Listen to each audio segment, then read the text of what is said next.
I want you to get together. And we are rolling with Paul from Understanding Conspiracy and his new project, Understanding Creativity. How are you this evening? I'm very good, Carmen. Thanks for having me. It's good to be here.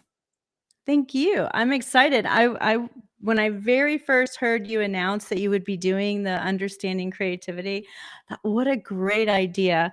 And I was looking at it today and you have over 3,000 followers in less than a month. So it's definitely gaining traction. It's wonderful. Yeah, I mean, it definitely helps already having a channel with about 90,000 already. That certainly gets people interested quick enough. But there's actually a whole new audience on there who have no idea what I do, who I am, what I've talked about over the past 10 years. And to be honest, the things I'm saying on that channel, I think it's completely out of left field for them. They're like, what is this crazy guy on about right now? I just came here thinking he's going to tell me about art history, and instead he's telling me about complete weird occult crazy history that I had no idea existed. So it's had a mixed review. I think the algorithm's been very quickly trying to figure out where to put my videos and who to show them to. And it's been showing them to like art buffs, you know, people who are like in the art scene who play that game and want to, you know, think they're really clever and pretentious and cool. And then I've come along telling them, no, you're all just a bunch of weirdos who need to get your act together. And I think they're a bit offended, to be honest. And it's been fun. It's been really fun. I'm not going to lie. I'm having a good time with it. And it really is like a passion project of mine. It's kind of... I'm the conspiracy theorist guy, you know. I've wrote the book on the Nephilim clowns, and I'm the Christian contrarian. And all the time I've been doing that, I've been my history is art. That's where I come from. I have a degree in fine art. I came from that world, that realm, you know, and I had dreams of being an artist growing up and getting my pictures in the galleries and paintings and drawings. And when my dreams were shattered because I realized it's just a giant con and the whole system's corrupt, I kind of, you know, went on to do my conspiracy stuff and kind of left that life behind. So it's kind of personal, you know. And as time's gone on, I've realized kind of, no, I'm not leaving that behind. I'm going to say what I think about the whole situation. So I made the channel to kind of just vent more than anything. And I've not really made any venting videos yet, just the first one. But I've had... Susan Faraday on, who's a art lecturer from... She's amazing. Yeah. Tell me, I know, right? How lucky am I that she came along and messaged me? And she's been a long time subscriber of Understanding Conspiracy, and she said maybe I can offer something for the new channel. I've got these lectures, these series of lectures that I've done in the past, and I've kind of got these slideshows put together that kind of incorporates a lot of the conspiracy stuff we've talked about in the past. But also just the art scene in general, and like a complete new take on it from a conspiracy perspective. I had a sit down with her, and we had like a couple of hour conversation. She showed me all these presentations she kind of has and what the gist of them will be. And what a great blessing. It was. And I said, this is fantastic. Let's just do it, you know. So we did the first one on Gustav Klimt, an Austrian painter from the early 20th century. And the reception was incredible. He went viral. It's on like 36,000 views now or something. I don't know. I've lost track. I've not really been watching, to be honest, but it blew up quickly, you know, and it really rattled the cage of a lot of people in the art scene to give this breakdown of the Kiss, this famous painting, which is quite well known for, which is obviously seen by most mainstream art historians and people who go to see the painting in Vienna. It's kind of seen as this beautiful symbol of love, you know, of passion and two people embracing one another. And you know, Susan came along and said, absolutely not. It has nothing to do with that whatsoever. That's a complete lie. It's actually quite literally a representation of Apollo raping Daphne from the Greek mythology. And that's what it was originally titled to begin with. And when you look closely at the painting, you realize there's this woman who's clearly been drugged trying not to be raped. And that's basically what the whole painting is actually about, you know. And I think a lot of people just didn't like the sacred cow being poked and... you know, the emperor has no clothes situation, just telling the truth as it is and what it really is. And so many people reacted so viscerally to us. Just, how dare you mention that this is not about love? How dare you say my own personal interpretation is not what this piece of artwork is about, basically. All we did was give them the objective truth about what it really is about and what the artist really meant, you know, and they just did not like that. And that's the issue with art. It's too subjective today. People... it's about what they think and how it makes them feel, not the reality of what it really is about or what it truly represents. And I want to bring that objectivity back into the art world with this channel. And again, Susan's on board, and we've done 2 presentations now. The second one on Georgia O'Keeffe, another Both sweetheart. of them were Yeah. amazing. I watched all of them. They're, you know, you've only been doing this for a month, so I got a chance to. I almost finished the domes, but man, the Klimt one. The thing that was the most disgusting to me was the laurels on his head Mm-hmm. because of what that meant. And do you want to share with people what that was? Sure. I mean, I'm not like an art, a Greek historian buff or anything. I'm learning as I'm going along with Susan, to be honest, and I'm learning things I didn't realize, and I interject with what I do know here and there. But it's clear that the laurel wreath headdress, which is the same thing worn by the people who win in athletics, shall we say, the Olympics, they wear the laurel wreath. You know, 'cause it's very much rooted in Greek mythology. Well, it's actually a crown worn by Apollo, made from the leaves plucked from Daphne. Daphne begs the gods to free her from what's about to happen. She's about to get raped by Apollo. He won't leave her alone. And she says, "God save me." So the gods turn her into a laurel tree. And so he plucks the leaves off the tree in victory and wears them as like a crown. That's basically what that is. That's what that represents. And that's exactly what the man kissing the woman in the kiss is wearing around his head. Because that's who he is. It's not a good thing. It's not a good person. It's not a loving scene of embracing and wholesomeness. Like, it's kind of been sold to us. And this is another thing that the channel is going to point out. There's agendas behind artwork, and there are people who pay for these things, commission these things, put these things in the public, sell them for millions, move them around for stupid amounts of money because they're in the business of money laundering, and they're in the business of promoting their ideologies, their mythologies, and their perspectives, while making the general public, who are completely ignorant to what's really going on, fawn over the worst possible things. And that's just life. That's every industry is like that in the conspiracy world. That's what they're doing to us in every industry all the time, be it music, art, film, media, whatever, you name it, you know, books, the rest of it. And the art world, the professional art world, is absolutely no different whatsoever. I mean, I think there was even in that presentation, she was talking about the stupid money that gets moved around.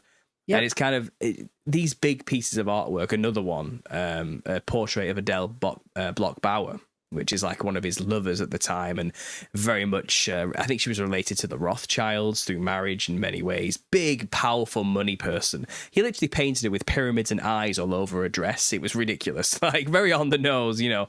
But that painting of her in this dress was bought by Oprah Winfrey for $33 million.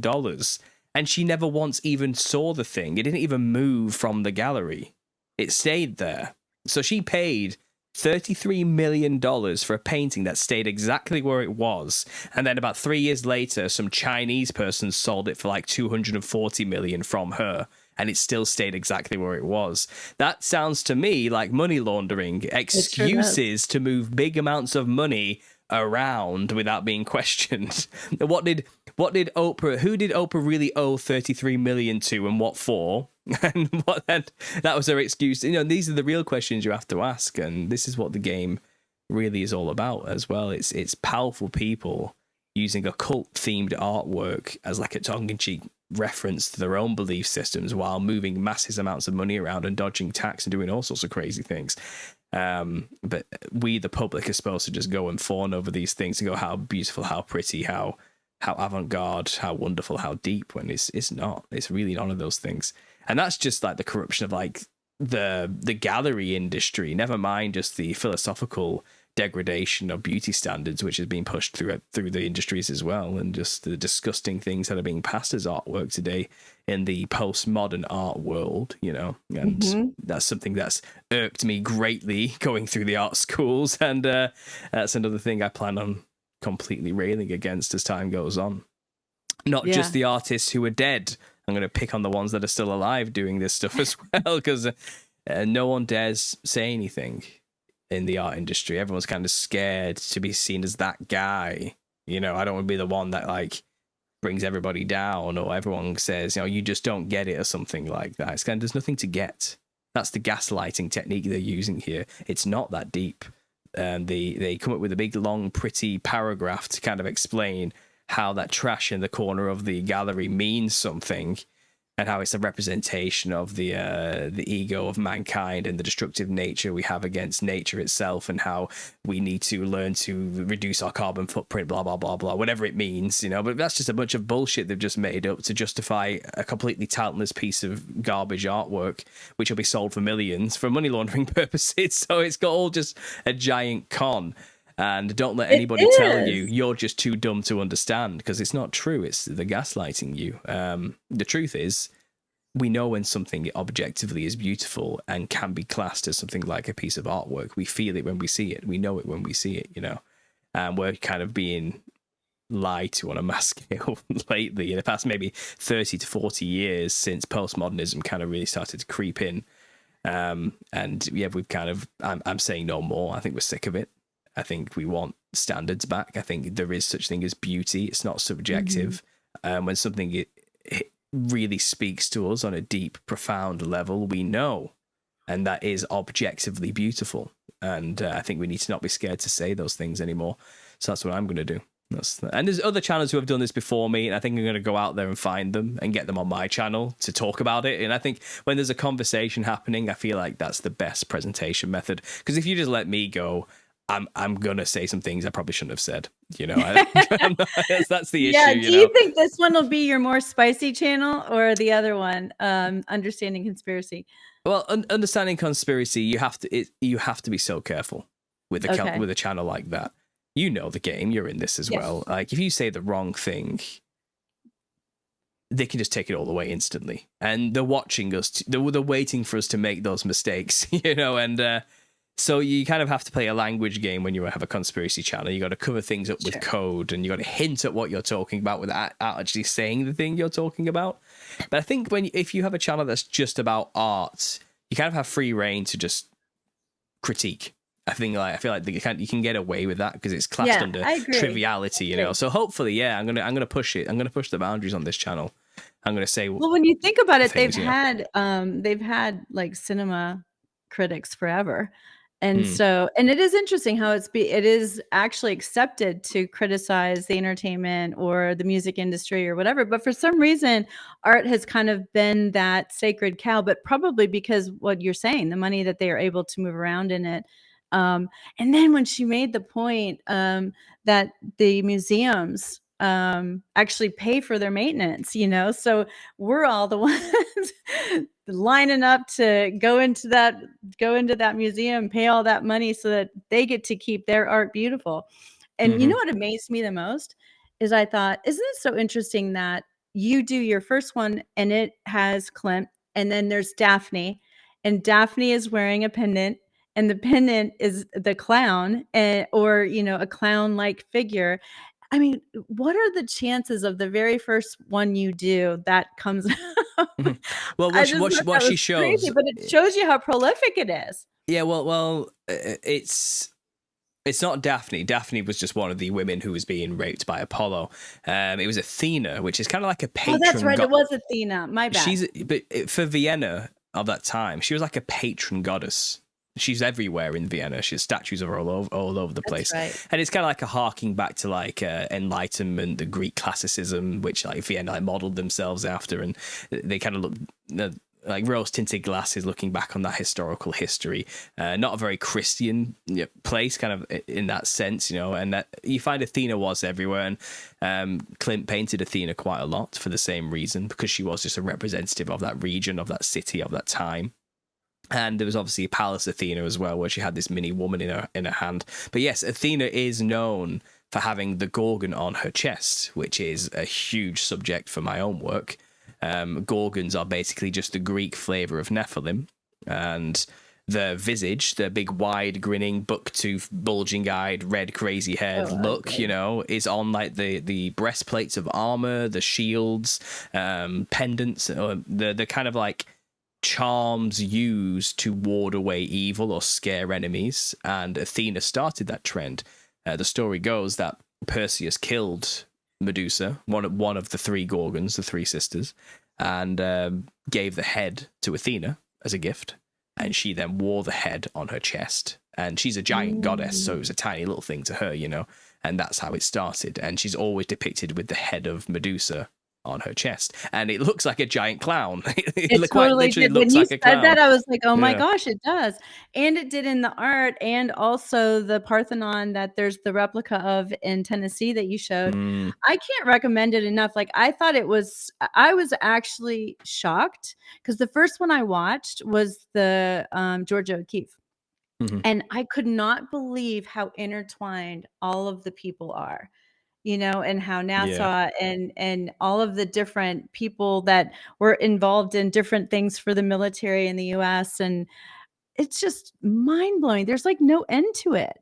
Well, no, I mean the tangents we go on in our conversations are ridiculous because I'm a conspiratorial person, so when she's telling me this art history, I'm immediately going, wait a minute, Yeah. I know about that, I know about this. What about the and like I couldn't help but coming back a lot to this idea. There seems to be a common trend in modern art, and there seems to be like high priestess witches within that industry who are pretending to be artists, basically, to get away with being what they really are, which are occult witches. Kind of like principalities over regions. They're in charge of the witchcraft in that area and maintaining the illusions that need to be maintained in the industries to have control over the masses. It's kind of like, but they pose as, I'm just like an industry gallery artist or something like that. I'm just a bit edgy and weird because I'm an art person, And it's kind of, I think like that when you actually look at them and examine the behavior and the strange bedfellows they walk with, and the people that surround them, it's kind of like they're not acting like an artist and their artwork's terrible. It's kind of like a very convenient cover story to mask that they're actually just an outspoken witch to those who know. And for Georgia O'Keeffe, for example, and I like the way Susan mentioned it. It says, yes, a black cape does not a witch make, but she had a lot of capes. She wore a lot of black capes all the time and hoods and things like this. And it's kind of, and it's true. She did. She was always dressed like a typical witch, stereotypical witch. And not only that, very, very much like an Eastern Korean version of shamanism. And I pointed that out. She was wearing big, wide-brimmed black hats and black robes with like a white neckerchief type thing. And then I said, this looks like exactly like what the shamans, the Madangs in Korea wear. It's the same thing. It's identical. And their job in Korea, when they dress this way with the hats, is to channel the spirits of the demons, to communicate with very rich patrons who have paid the Madang to channel spirits for them. And their job is to do a ritual, get possessed, and speak. And let the rich person speak to the demon through them. That's their job, But in the West, we don't believe in that kind of stuff. And I cover this a lot in my own body of work. Like I said, there's like these cross sections between what I already do here. And that I didn't even know all this until Susan told me. So even I'm learning here that it really is everywhere and it isn't everything all the time. But I think Georgia O'Keeffe was probably just the same thing, just a Western version of what's going on over there. But it's hidden here. We're not supposed to know that's what she's doing. We're not supposed to know she's a witch. We're not supposed to know she's quite literally a demon channeling shaman of the Western world. We're supposed to think she's just an artist, just a weird eccentric or something, too, because when you think about it, I guess that was like the 1960s, 50s ish. I don't know. A bit earlier than that. Oh, Actually, okay. So earlier than that, then comes Maria Abramovich, and then there's that other creepy one with the black fingers that she's in fashion. Michelle, it starts with an L. Have you not seen her? She is so creepy. Paul, she's so creepy. You need to send me a name and the links. I'll do something about that. Okay, yeah, no, she is so like, I don't know if she has like the tips of her fingers tattooed, but they're black, like all the way like to here. And she wears this really creepy stuff. She looks like she's 70 years old and she's dating a famous fashion designer who's far younger than her, and she's been in all these photo shoots with Travis Scott, and yeah, just really, really bizarre. Well, that's the thing. They usually do know famous people. They all know really famous I people was all just the saying, time. like, it's like they've got different ones for different decades that are in charge of the arts. It's weird because it seems like O'Keeffe was given a project, and she was in charge of kind of documenting and presiding over the atom bomb narrative, the nuclear narrative, the creating of weapons of mass destruction narrative. And now, if you're in a conspiracy world, it was pretty contentious for us. We understand they might not even be real. Like, that's a whole rabbit hole if you haven't been down that one. But it's kind of like they don't actually have nuclear weapons that can wipe out cities in an instant. Like, that's completely made up fiction that they've kind I of. agree with you. Yeah. I know a lot of people don't, but yeah, I definitely agree with you on Oh that yeah, one. I've had comments telling me I'm ridiculously insane for even contemplate. I have an uncle's friend, cousins who works in a nuclear plant and knows it's real. It's like, and it's kind of, oh, everyone knows a guy somewhere, and I wonder if those comments are even real half the time as well. Oh, you happen to just know a guy who made a nuclear bomb, do you? Like, of course you do. It's kind of, it's that type of thing. It's kind of how convenient for my narrative that I just spoke to, that you have a perfect contradictory thing to say, and it's kind of, I think we've had the wool pulled over our eyes a little bit. Just the way NASA has lied to us in a very big way, and they do it through compartmentalization. I'm sure there are many people who work for that organization who really do believe that they're sending satellites into space, and I've worked on the thing. I know it's real, that type of stuff. And I think the same thing happened in that industry of nuclear atomic bomb creation. And it seems like O'Keefe this is the smoking gun, an artist living in the desert who paints flowers that look suspiciously like vaginas. Okay, she's allowed to just walk freely in and out of a top military US security place where a guy just happens to be working on a secret project called the Manhattan Project, where she grew up, by the way, and came from, right? Which is involved in creating the first atomic bomb. And she can just walk in and out whenever she wants and had free reign. That does not happen. Okay, that does not happen. And it's more likely the whole thing was a ritual. I've heard people saying comments, which I didn't even realize, and maybe there's some more work I need to do here, but it was actually, the whole thing was a witchcraft summoning ritual using explosives to try and summon a homunculi. I've heard this one before. The whole thing was just an occult summoning ritual that was going on in this desert, and it had nothing to do with making a bomb. That was the cover story. So it was the same story with the Jack Parsons stuff. Yeah, Jack Parsons himself, who was kind of like in the same time doing similar work, working with explosives as well. And yeah, he was a heavily outspoken occultist. Aleister Crowley initiates, and working intimately with him, did like hymn to Pan recitals with every experiment he did. It's like through and through Satanist. Wasn't even lying about it, Jack Marvel Parsons or something like this. And Susan was saying it seems like the Marvel comics was based on this guy as well, which is, again, odd connections. We're talking about art here, throwing it in there, why not? But the whole thing, that whole time period was so strange when you look back on it through this lens.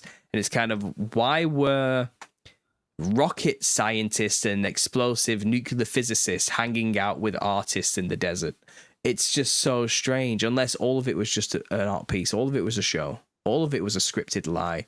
And it's kind of what she was painting at that time was kind of very odd stuff.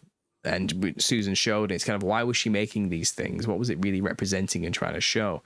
And I think people don't realize that art is not just pretty pictures on a piece of paper necessarily. Art can be used as a tool to manipulate people. It can be used as a tool to exert influence over people.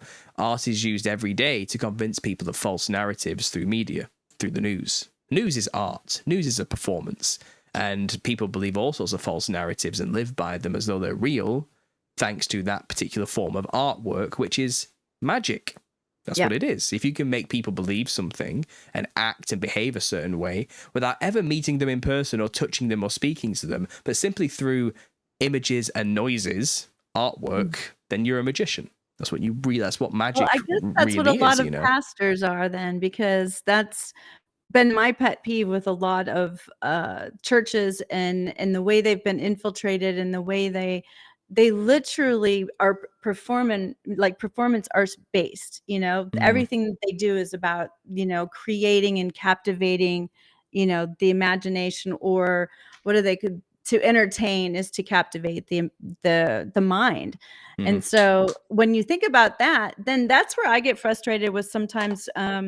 Like, I've just loved watching you and JT and even Jay Dreamer. I like, you guys all just are good guys. Like, you're just really good people. And there's a lot of people who are growing their channels who are not, and they have an agenda, and they are doing their art, and it is almost a ritual over people. And so it is really great that you're teaching people how to look for these things, because there was symbols, like you said. He had the the pyramids with the eyes, I also was thinking about how he had like predominantly gold and black, which supposedly Satan's throne is some sort of black and gold um, stone. Who knows what it is, but I thought that was really interesting too, that he was really into just that black and gold for many, many years. And that was kind of his signature move. Well, Wild. even when Klimt did go to color and anything else, it was depicting orgies involving children and death looming over them. It was all very quite dark, really. But then everyone always wants to look at these things and says, "Oh no, it's symbolic of the process of life and aging," or something like that. It's like, no, it's not. It's not. He was seeing something, probably a part of these secret society parties in some way and orgies that possibly involved children, and he painted it. He painted what he saw. And it's that simple, really. Stop like romanticizing it and coming up with subjective delusions in your own mind about what you think he was trying to represent. Just the picture that you guys showed, I mean, I was kind of shocked. First of all, I hadn't seen that one. But second of all, like that baby is like front and center. Like it's not, its genitals are like right out there. And Susan had said, oh, they were supposedly just had a baby and they're celebrating or something. And I was like, I've never seen a woman that's just had a baby look like that. It was an odd way to celebrate as well. A very strange way to celebrate. And let's just have baby. let's just have a voodoo looking skeleton on the sides looming over the whole thing while we're at it, covered in purple and black, which by the way is the main color of Vodou witchcraft in Haitian Vodou. And it's kind of everything about it was just seeped in the occult and witchcraft and Satanism, but it's masked under these pretty colors, naked women, beauty, flowers, things like this, gold, and that's how they do it. They package it in a pretty image and sell it to you. The poisons goes down easy with a bit of sugar, and that's basically all this is. It's just like a very old version of it. It's like this is like 1912, 1910s. This is over 100 years ago and then some, and it's back then, in like the late 19th century, early 20th century. This is how they did it. This is the Illuminati media of the day, and it wasn't done through like radio or film like it's done today, or mass print. It didn't have any of those things in the ways we have them today. And they had paintings, they had art movements, they had galleries, they had theaters, they had different methods of doing these things. I've talked about the theater of the time. I talked about the creation of the circus, and all of it was occult based, and the Freemasons ran all those industries of the time. It's all in my book. And the art galleries of the time were run also by wealthy, well-connected Freemasons of the time, no doubt. I know if I just look, I'll find out that that's the case. Because it's always the case. Every time I've done my research, they all know each other. They're all in one big club. We're not in it, and they're laughing at us. And they produce artwork. They put it in front of the public, and we pay for it. Like I said, lap it up, and we believe the exoteric interpretation they've given us. But esoterically, for the initiated, it's all occultism. It's all Satanism. It's all Luciferianism. It's always, every single time. And it never changed. It never stopped being that. Today, we just have a different version, a different method. They have new ways of doing it today. And again, this is what my channel's about. I'm going to go through and explain that clearly, because I think people, and this is what I really want to drive home, people are confused about what magic is. They're really confused about that aspect. I think Hollywood has kind of created a silly image in the mind of when I say magic. And if it's not like a man pulling a rabbit out of a hat or something like that, or a never-ending handkerchief or something silly like practical stage magic, which can be debunked easily thanks to Penn and Teller, who have their own show going, like how do you do it type of thing. That's one type of thing. Card trick magic, whatever. And then if not that, then it's the Hollywood Harry Potter style magic of sparkles flying out of pieces of sticks, you know what I mean, and twigs or whatever. And it's kind of, they have this image of like a fantasy magic of some kind, and neither of those are really what magic is. None of it has anything to do with real practicing occultic magic witchcraft. It's art, and people don't want to hear that. It makes me sound like some kind of puritanical weirdo. You know what I mean? Who wants to like make everybody just like live like the Amish and do nothing and have no fun. But you need to know this: art is magic. It's witchcraft. all witches really do is make artwork. All wizards are doing are producing things that manipulate your worldview. That's magic. That's how they do it. That's what it really is. That's all it's ever been. And you can fantasize it over it and imagine it to be something it's not as much as you want. You can think, oh, magic is summoning spells with sparkles or something. Or you can imagine, oh, magic is just, card tricks and illusion and mirrors and smoke and mirrors. But it's not. It's simply producing artwork. You produce something that changes somebody's opinion, you're a magician. That's the truth about the situation. And that's why you should always be extremely careful, especially as Christians. And we're made in God's image. God's a creator. And so are we. And we need to realize that we have extreme power. We should have to give an account of every word for a reason, because it matters. It produces matter. It has an effect on reality. Everything we do, everything we create, we have to be conscious of what we're doing and what we're putting out there in the world, because it will change the world every time. And the world is a magical place, okay? And like I said, I suppose intent can have something to be said here. Like, well, I'm a good magician. I only create good things. It's kind of like, well, if you're not aligned with Jesus Christ, everything you produce is just rotten to the core. It's not conducive. It will not produce good fruit. It's simple. And I want to bring that back to reality as well. I want people to realize, look, most of the artwork we've represented our entire life is made by bad people who are occultists, who have bad intentions. And if they're not even a part of the club, then they've been promoted because they have really bad moral frameworks. It's that simple. They got put in the galleries because they align perfectly, or at least help towards producing a society that's corrupt. And there's a lot of useful idiots in the industry, believe me, a lot, who have no idea that they're contributing to that degradation, but that's just the way it is. I've always said that about books too, like in particular, like self-help books or things like that, because if you do not know that person's state of mind or what they're angry at, what their agendas are, you could be taking advice from somebody who is really coming from a bad place. And so absolutely the same thing for art. When you now start this channel, and you think about your art and your art history that you learned, and have you already like rewound like so many images in your head, or were you aware of it when you were going through that? When I was in art school, would have been 2011 to 2014, so we're going back over a decade here when I started this thing, and the channel didn't get published. My channel, Understanding Conspiracy, didn't begin till March of 2014, which came at the end of my university degree.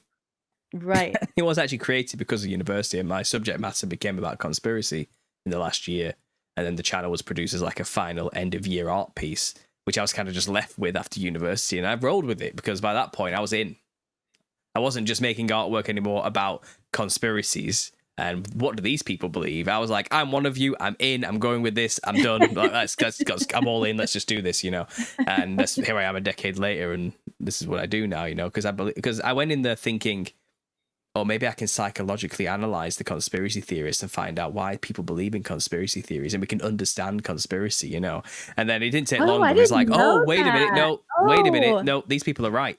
Like, these people have found the truth. They know what's going on. This is real. There's nothing to psychoanalyze. They just figured it out, and people need to know this stuff. So I kind of changed the channel to okay, we need to understand how this really works, what's going on here, and we need to find a way of getting this message out to people better, because the people who are doing it in that time look and sound insane. No one's taking them seriously. It's terrible.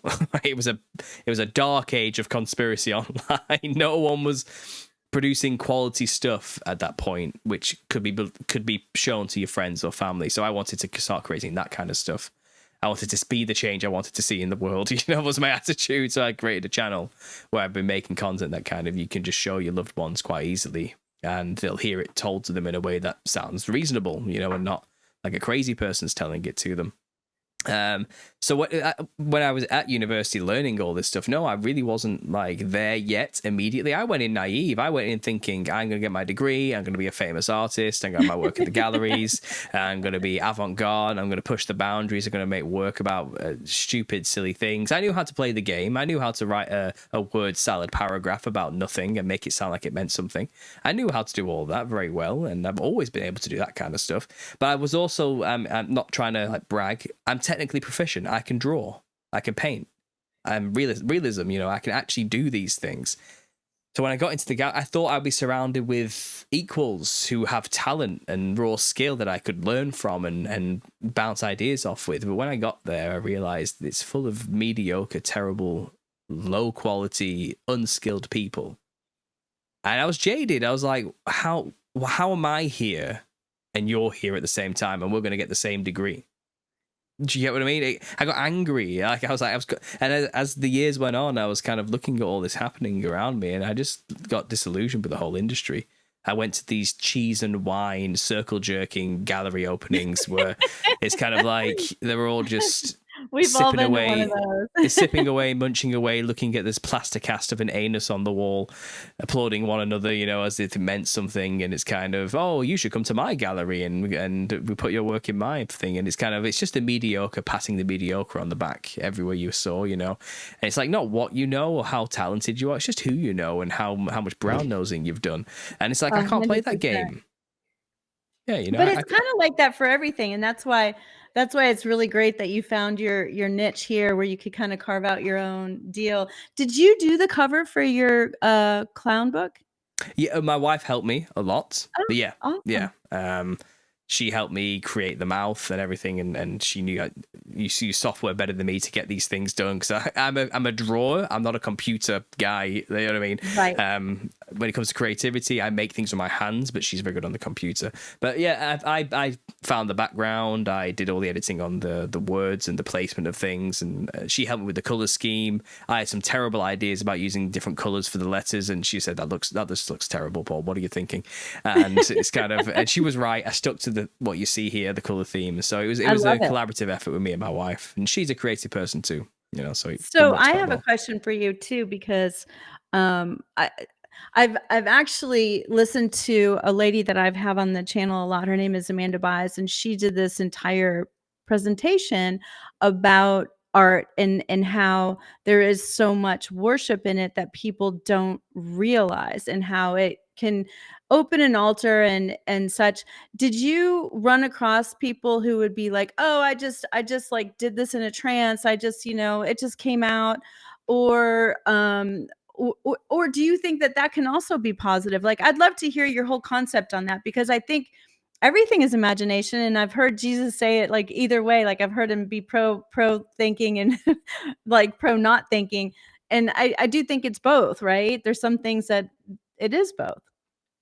Well, I met an eclectic group of people throughout my years, meeting these people who run these galleries and learning with people in my own studios as I was getting my degree and they were doing their art. So everyone came and they kind of had their own style, and they all had their own little section where they were in their corner and they just plastered the walls with their style and their creations, and you kind of get marked throughout the 3 years of what you produce and how you think, and you make journals and they get like reviewed every so often, and it's kind of what's your philosophy, where's your thought processes going, what's your reasonings behind the things you're creating. And I did meet a lot of different people, and some people were there because they thought it'd be a DOS. I think they thought it'd be easy, and in many ways I suppose it was, because the standards weren't really there.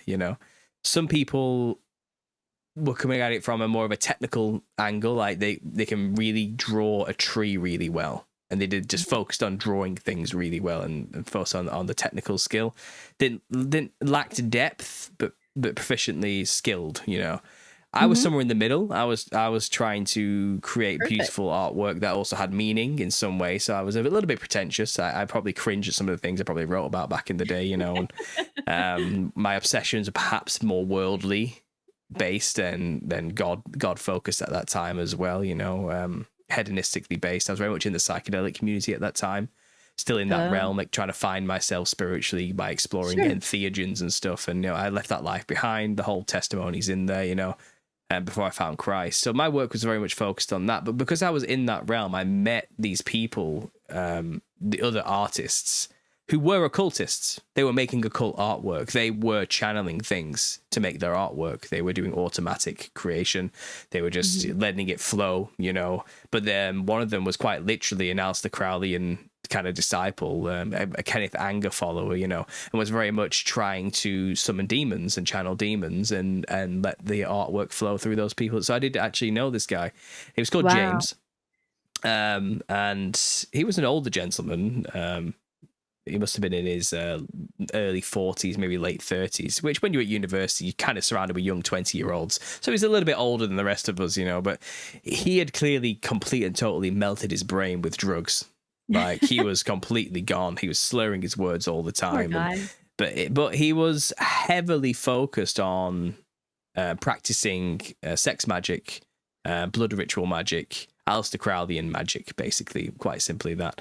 And all of his artwork was just squiggles of intense chaos with eyes coming out of them all the time and jesters and jokers bursting out of it, funnily enough, you know. And it was chaos. He was very much a sigil magic type of guy. He was trying to make sigils to channel spirits and ideas and consciousness and energy in ways that were very automatic. So I did kind of, like you said, to your question, I did kind of see that type of thing happening. It is there. There is very much an undercurrent of occultic Satanists who are in the art world having their work put in galleries because it comes under the banner of art. When what they're really doing are just practicing witches and warlocks and wizards. That's all they actually are. But because magic is art, that's how it works. They're in the art world. That's where they are. They are there being presented to us, you know, and they never a magician never reveals his secrets. They don't tell anybody that. They just present it and let people figure it out. If they know, they know. That's how the occult works. Either you know or you don't, you know. And I met a couple of people like that. He wasn't the only one. There was a few. And because I was in that psychedelic realm, and because I'm just one of those people the weirdos come to, I attract those type of people, and they naturally want to befriend me for some reason. Like I always humored them. I'm a nice guy. I had conversations with them, and I asked them about their beliefs quite a lot. I actually I'll probably never show it, but out of respect, but I do have a recording I had with him, which he didn't know I recorded when we were both high together, you know what I mean? Just kind of like yammering on. I was trying to get to understand his beliefs, and honestly, some of the stuff this guy came out with, it's truly, it's just Satanism. It's truly a Luciferian Satanist Antichrist. But he believes he's the good guy. This is the irony of it all. He believes it's the right thing to do. Well, so does every narcissist, right? Yeah, and you know, he wants to become his own god of his own reality. And he thinks things like Christianity are there just to make us weak and to not let us fulfill our own potential, type of thing. And he got the degree like me. And he's out there doing his thing, producing more artwork, and may have got into the galleries and stuff. And it's kind of really, it's no holds barred on creativity in the schools. Anything is game. I was making artwork about psychedelics. I was literally telling my teachers I'm using drugs in my spare time and making artwork about it, and they didn't stop me. They didn't teachers care. are hilarious. You know what I mean? Like that's the truth. There's not and a protective bone in their body. No, and it switched to conspiracy, and they didn't. They raised eyebrows, certainly, but they didn't stop me, you know. They didn't stop me, you know, which I guess is a good and bad thing. And I think maybe it would have been different at a different school, which has higher standards. I don't know. But I think when it comes to intent, there's many artists who have many different intentions for creating what they want to create. But there is an undercurrent, a tangent of creatives in the industry who know full well what they're doing and that they are practicing witchcraft and are using it for that purpose. And I have met them. I've learnt with them, you know, I've studied with them. They are there, which is why I know now, you know, after the fact, that they're out there in the industry. So when I see someone like Marina Abramovich, who's going around doing these blood magic rituals from Aleister Crowleyan theosophy, you know, and this type of thing, it's kind of literally spirit cooking. Yeah, it's kind of like, and then posing as a modern art piece. It's like, I know what you're doing. Like, and the ignorance that people layer onto it is kind of like, it's a good cover, isn't it? Oh, I'm just an artist. It's a perfect cover, you know. And they're not lying, because witchcraft is art. So it's kind of it's a really clever cover, and again, it's one of those veil lifted moments. I think if the general public can learn that witchcraft is art, I think a lot of things will make a lot more sense very quickly for them, very quickly. But at the same time, like I said, God is a creator. We are made in the image of God. We are creators, and intent does matter in this respect, I think. And if that's what I was getting to. Yeah, I do think it, and I'm glad you agree with me, just because it's fun to agree with somebody. We're just not running the industry. That's the issue. Exactly. The other side well, is. It's funny because I've been trying to connect you with Maria Farmer, who was the Epstein victim, who was captured actually and kidnapped, according to her, because of her skill. She graduated from Guggenheim. But it was really funny to me. One, the people who run Guggenheim, that's not even their real last name. They just picked their name. Like, they changed their name to Guggenheim because it has a presence, which I thought, oh, they're such posers, man. And then the other thing that was fascinating to me is she prays before she does an art piece. And she feels like it's all God doing it. Like she literally believes that it's like a gift from God, and she really respects that. And I think that's really cool. And so it's interesting to see that kid, same thing, same gift, but it could be used in different ways if they have a gift. I think there's a lot of people that think they're great at art that are not.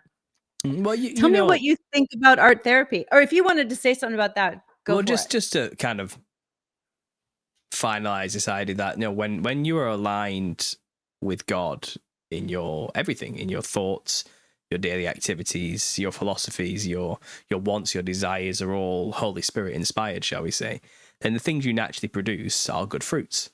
And I'm not saying the fruits are necessary for salvation. I'm not saying that. I'm not trying to put the cart before the horse here or anything.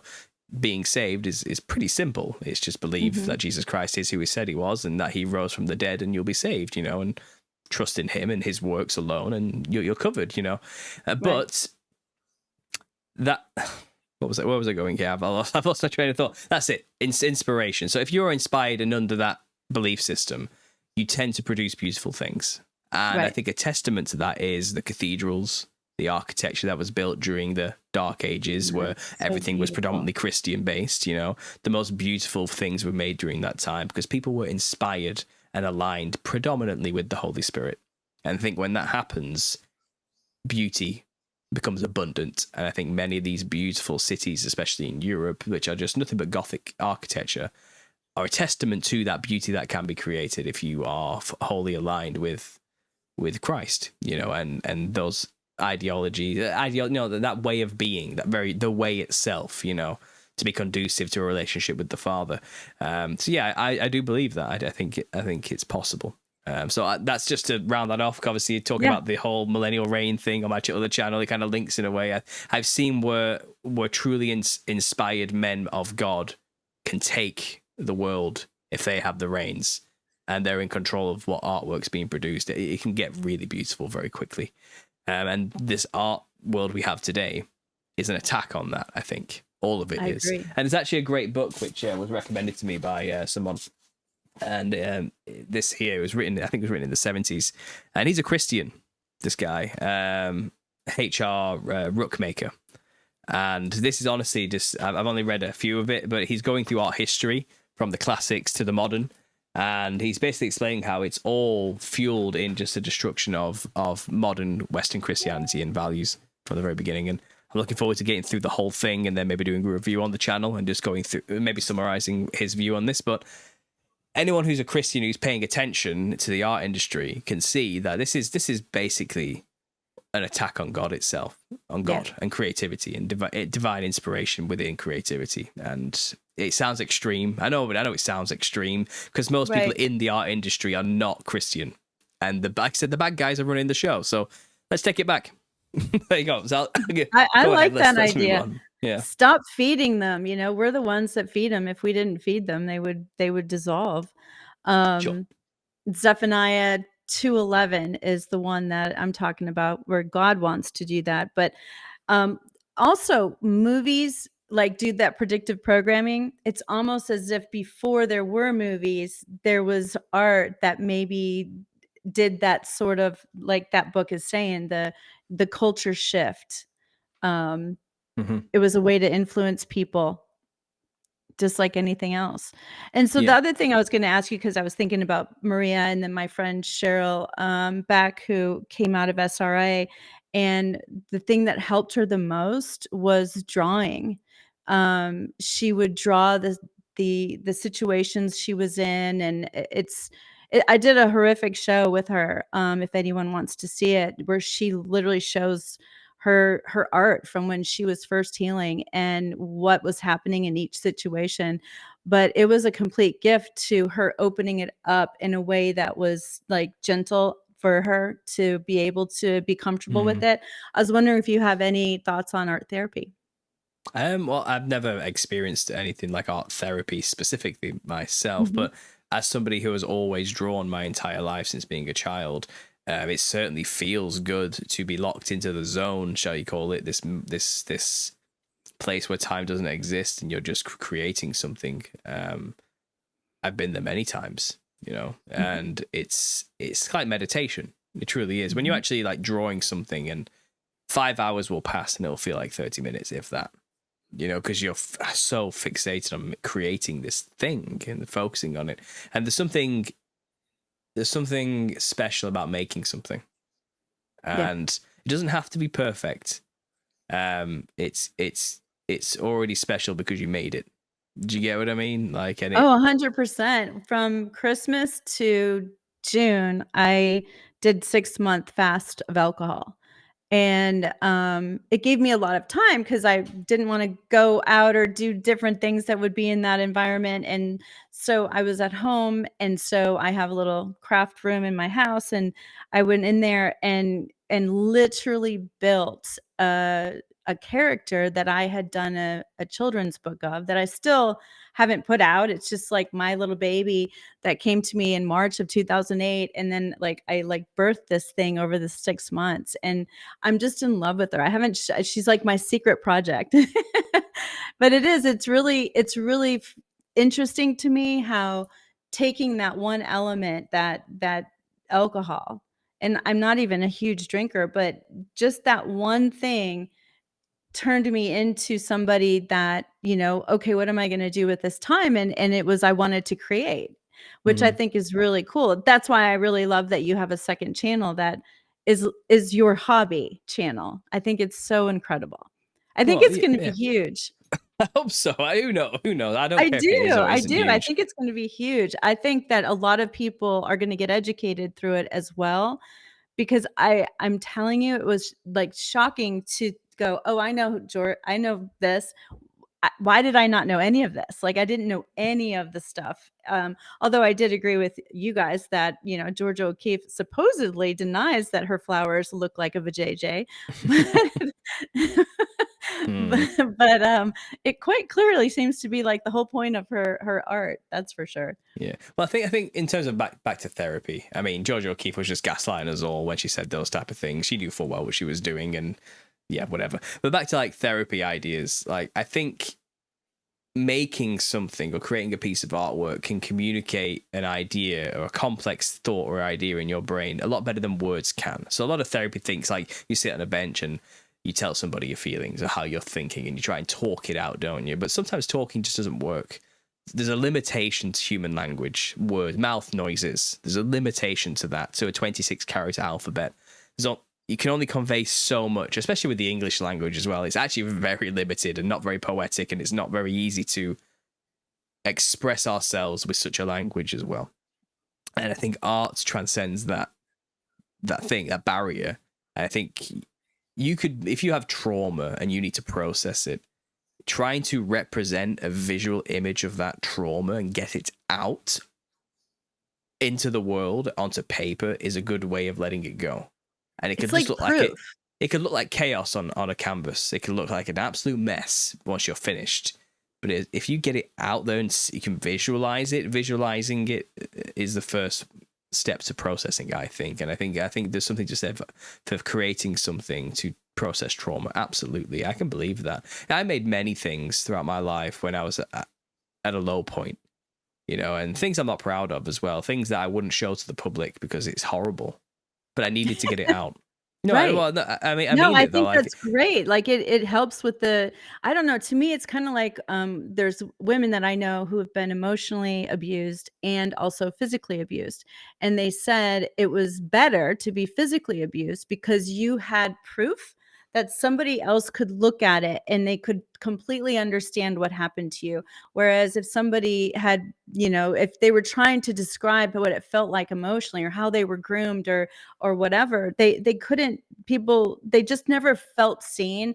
And I do think that if nothing else it would be a witness to where you've been. And I do know that what's her name, Kathy O'Brien, who was like the famous MK Ultra escapee, one of the first whistleblowers against Congress and blah blah blah, she highly suggests that everyone should pull pictures from magazines and do anything that triggers you, like you look at it, hold on to it, find out, which I think is a really a good way to self-deliver, if that makes sense. no, it does. Like that, like artwork is magic. It's profound. It has power, real power. And if you're done making the artwork as well, like I said, it can really have profound impacts on your own worldview, psychology. It can help. It can really help. Like I said, I had like suicide in the family when I was younger, Wow. and I made artwork about it. Artwork again, I wouldn't show people. Artwork which is dark, twisted, weird, you know. But at like 15 years old, you need to kind of process it in a big way, you know, and try and understand what was going on. And that's what I did. That's how I did it. And I feel like it helped me a lot, That's kind of beautiful. not internalize the trauma in a sense and visualize it and understand it. And it's a face your fear type of situation as well. You know, when you're scared of something, you can spend your whole life running away from it, or you can go head first into it and get to understand it. You can still be terrified, but it's good to at least understand it, you know. And I'm scared, for example, of a specific type of spider called a daddy long leg for some Oh, people. really? Okay. Or specifically, the scientific name is a Pholcus phalangoid. And You were really it, afraid of it. yeah, well, I understand it very well because I'm terrified of them. Something about the way they look Yeah. just gets under my skin. Yeah. I can't bear to be in the same room as one. Like it's something about it. I don't know what it is. It's the way they look. It's like a skeleton. It's a Super long creepy. legged skeleton, you know, that walks around. And I'm not talking about the fly, the crane fly, although they're freaky. It's something with things with long limbs just freak me out. I can't explain it, you know. But this particular spider, they always hang upside down. They make a very messy web. They eat other spiders. They don't eat flies. They don't care about them. And they don't wait for spiders to come into their web. They just go for a walk at night and find a spider and just kill it. That's what they do, you know. They have no fear at all. But they're like this tiny little thing. They have a body that's just so small with these extremely long legs. But the poison, the venom is far more powerful than any other spider.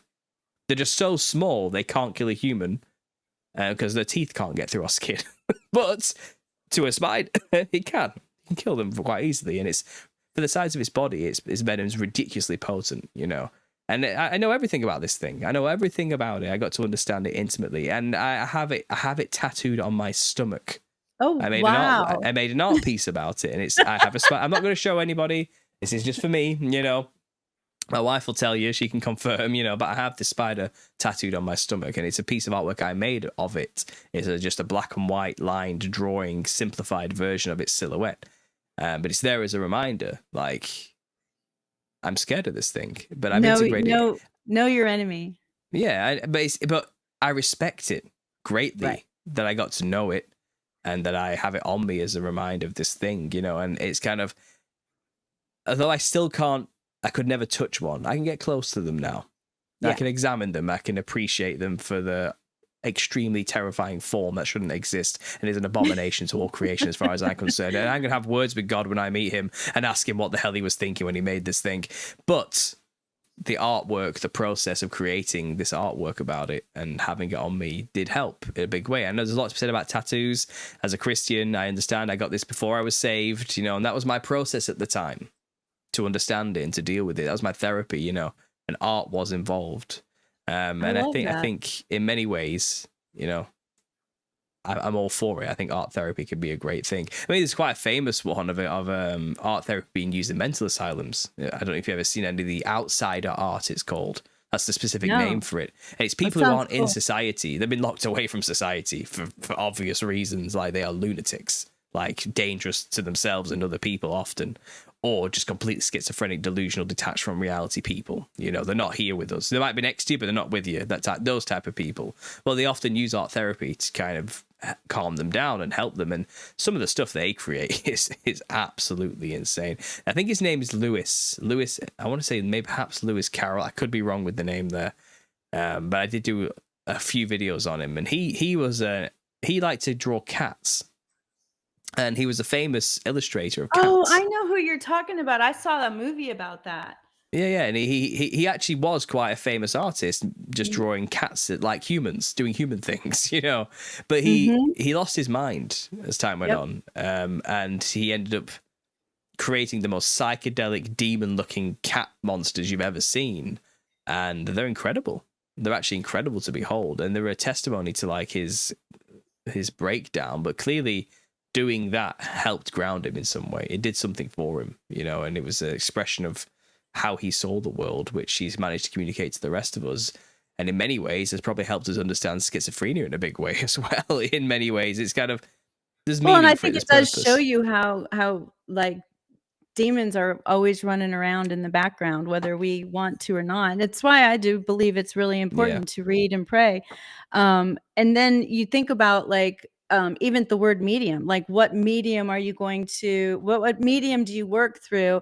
Whereas then there's mediums that, you know, channel dead people. And so it is kind of interesting that it's even the same word. But when you were talking about the daddy long legs, all I could think about is Bill Gates and his mosquitoes and flies that he's making. And it makes me wonder, how do we know that it wasn't like something created, I don't know, and released years ago? Who I don't trust anybody these days. But there's lots of things I don't think God made, but I could be wrong. I know what you're saying. I made a video about crustaceans not that long ago about this as well, and lobsters and stuff, these monsters of the sea. It's kind of like why would you make these bottom feeding? And I understand they kind of do serve a purpose in a way. By the way, it was Louis Wayne, that was the name of the artist who made these things. Okay. Like, oh, see, I've never seen that one. I remember seeing a movie about like a guy that became famous from just drawing cats, but maybe it gets darker and darker as he goes on. Oh, as time goes on, his creations take they become devoid of reality. That's supposed to be a cat. And they get more and more like, and people have argued like, oh, that's not really what happened. He also did normal cats at the same time. He was just experimenting and stuff like this. It's kind of like the guy's style altered drastically. He used to just draw cats like this, playing golf, for example. Yes, okay, then that is him. A bit of fun. And there's a great little movie about him. Wearing a top hat, being all jolly and stuff. And then as when he lost his mind, they kind of turned into this thing and started getting more and more like a DMT trip. Each one looks like a perfect representation. It looks like, have you ever worked with Procreate? How you can use the radials, and so you can do quadrants, and then and so that's what it reminds me of because it's so symmetrical. Fractaled. It's perfectly fractaled. And it's incredible that he could do that just freehand.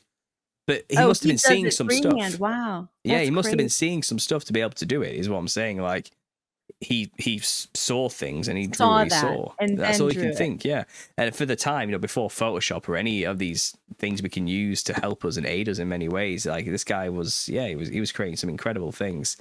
That boggled the mind, but this was therapy for him. This is what he was creating in like mental institutions. You know what I mean? This is what he did to kind of cope with losing grip with his sense perception. And again, there's a lot to be said about the influence of demons in this and everything else, and the DMT realm, and who knows what he did to suffer this. So what do you have coming up on the channel?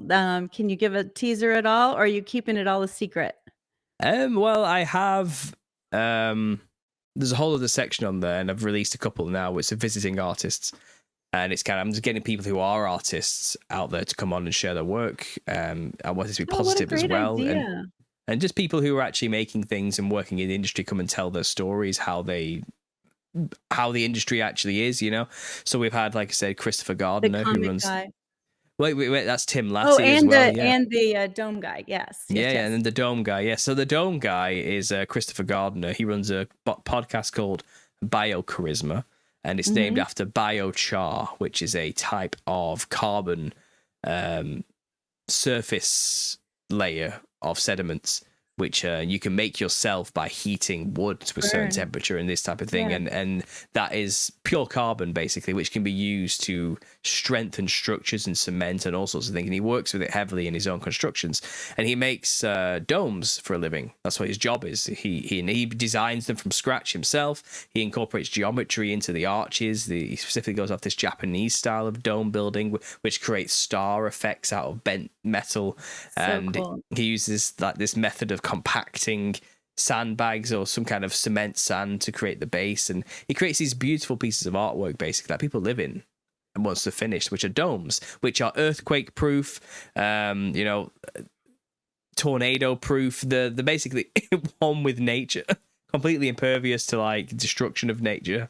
And Probably that was mold proof too. Probably mold proof. Maybe. I think it has a lot to do with the energy is involved in living in a place like that as well, and the care. But he basically went out to learn how to do this originally out of necessity, because he lived in Costa Rica, which suffers like thousands of earthquakes daily and landslides and you know, very wet, humid atmosphere. And they always build squares there, houses made of squares, which always collapse and just get destroyed all the time. And he moved to Costa Rica and he kind of needed to build a permanent structure because he couldn't afford a failure, you know, and tried to start this construction company. And he ended up becoming somebody who made domes. And someone paid for him to go. He tells his whole story. It's incredible. He fell into. Yeah, I was only halfway through that one. I've loved every one of them though. Like everything that you've done on there, I love it. Oh, thank you. Well, like I said, he has a great story. Go and follow Christopher Gardner on his own channel, Biocarisma. He's actually good friends with Owen Benjamin, funnily enough. Oh, okay. And they're all but he does his own thing, and he's done work with the Bertaria community, because they have their own commune stuff going on. He's built stuff for them as well, and like I said, he's just gone from strength to strength. His skills are getting better and better as he goes on. He has his own team, and he's just building these brilliant domes everywhere. And you know, he has this creative mind about him, and his story is very inspiring. And these are the type of people I want to get on, who are like very much in the industry, trying to make it and have this unique perspective. So Tim Latty reached out to me, who was basically an illustrator for Teenage Mutant Ninja Turtles, for G.I. Joe. Works for Mattel Comics and Nickelodeon. He's worked for the NBA. He's worked for many industries and people involved in this. Who, you know, he makes Ghostbusters, another big name he's worked for, and he makes comic books. He draws and illustrates for them.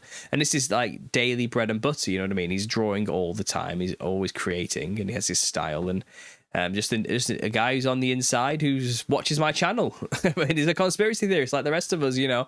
And he reached out to me and said, yeah, come on, share your story. And we had a great talk. And again, it's just about creativity and what it means to be creative in the industry today. And I try and bring some conspiratorial stuff in there every now and then, but really it's just a place for people with talent who know what's going on to share their work, because they don't get the attention they deserve in this industry.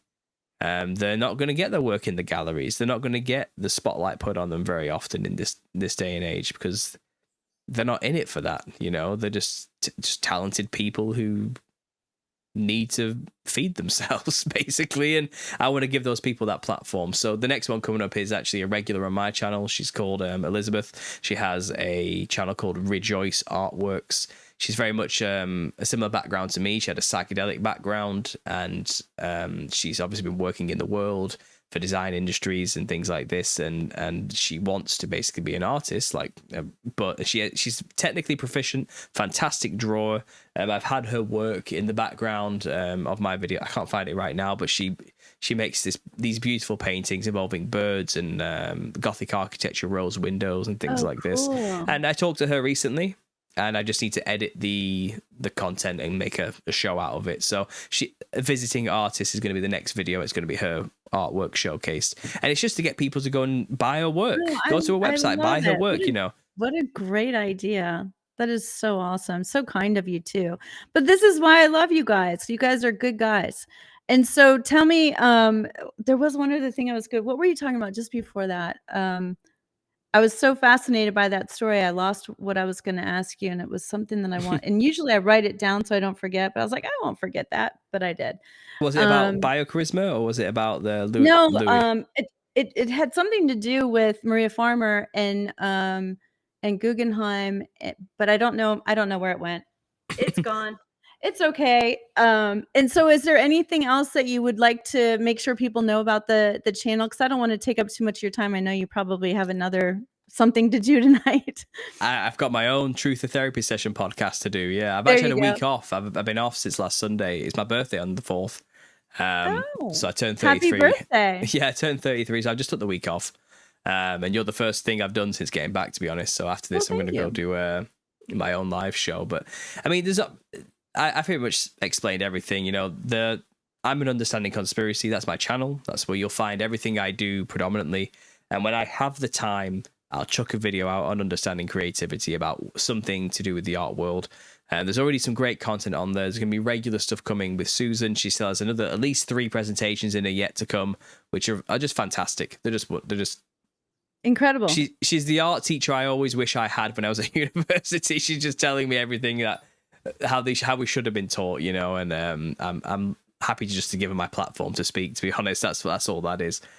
So look forward to that. She has such a soothing voice too. She has such a sweet, soothing voice. It's beautiful. She's Absolutely. so adorable.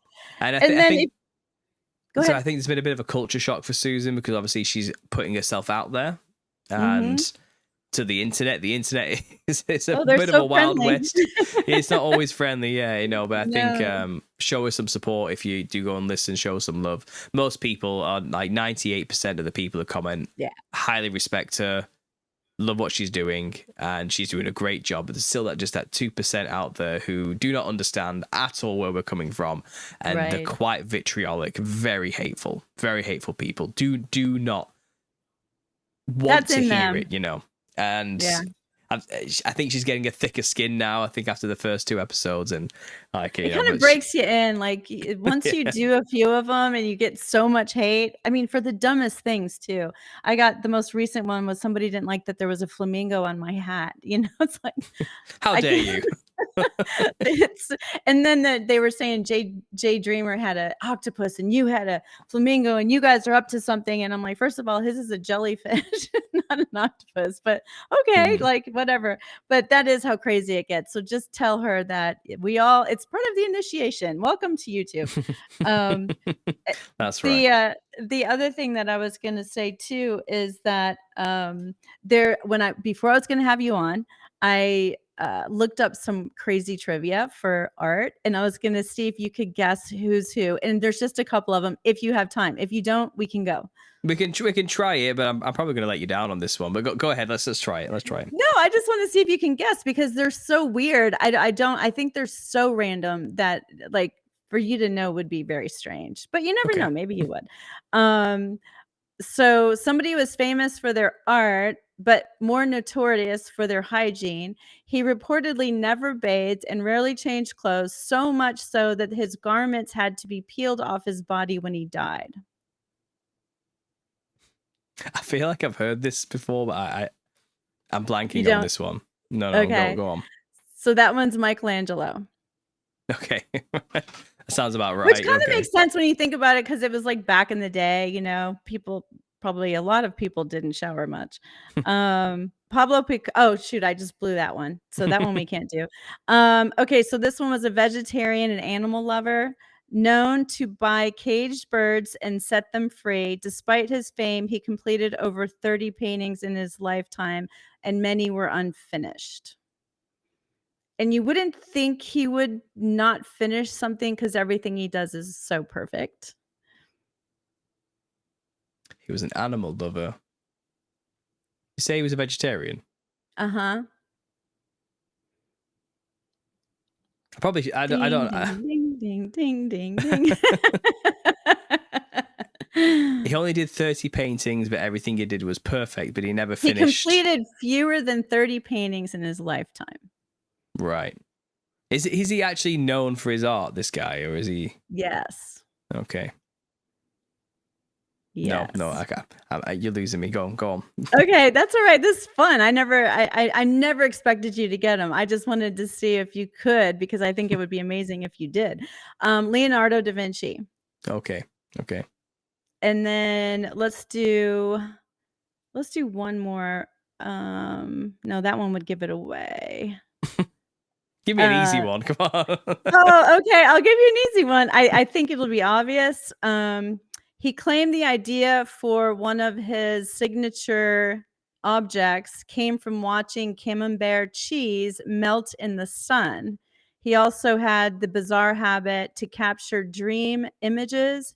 He'd nap holding a key over a plate. When he dozed off, the key would drop, wake him, letting him recall his visions, which is actually really smart. Is that Dali by any chance? Yeah. Yeah. I think The melting I've heard clocks. that. Yeah. And then, this one's kind of funny. You might know this one. A drawing. He has a drawing supposedly on the moon of a sketch that he did of Apollo 11, lunar module that was left there in anti-gravity by astronauts. So I'm trying to think of the era here. Was he a pop artist? Yeah. Well, Right. I guess you'd call it that. I don't know. I'm not an art person. Was it Warhol? Yes. Yeah, Right, you got two of them. We'll let you go on a whim. Okay, there we go. Enjoy your truther thing. I will probably be watching it. Also, if you ever want to have somebody review a book with you on when you do a book review, if you do that book, I'll come on with you. That'd be fun. Yeah, sure thing. Absolutely. Like I say, you don't have to. I'm just offering. It's a team collaborative effort, or most everything I do is, so I'm happy to, if anyone wants to get involved, including yourself, Carmen, reach out to me, email me, understandingconspiracy@gmail.com, and we'll get it on the books and we'll figure it out. Absolutely. Thanks for having me. I appreciate it. That sounds good. Yeah, thank you very much. I hope everybody has a good finish to their 4th of July weekend and your birthday week. That's right. Yeah. I want you to get together.